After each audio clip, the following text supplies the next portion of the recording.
Samantala bilang pagdamay sa mga nasalanta ng bagyong Opong sa Masbate, nagpadala ng mga tauhan at asset ang mga lalawigan ng Sorsogon at Camarines Sur at iba pang ahensya ng pamahalaan para tumulong sa clearing operation at humanitarian mission. Nasa linya ng telepono si Darrell Buena ng PTV Legazpi para sa detalye. Darrell.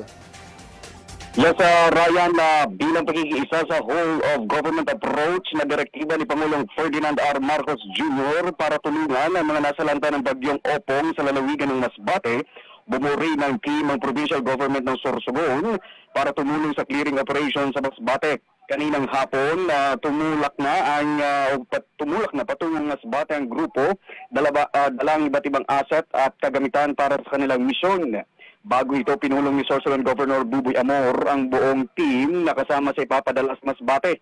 Samantala, sinalubong mismo ni Masbate Governor Richard Co ang composite team ng Camarines Sur na tutulong din sa malawakang clearing at relief operation sa matinding nasalanta ng bagyong Opong sa lalawigan. Sa ngayon, nakatuon pa rin ang Office of Civil Defense Bicol sa isasagawang relief operation ng pamahalaan na pinangunahan ngayon ng ngayong araw ni OCD Secretary o ASEC Bernardo Rafaelo para masiguro na agad na nakarating ang mga relief efforts sa mga naapektuhang pamilya ng bagyong Opong sa Masbate.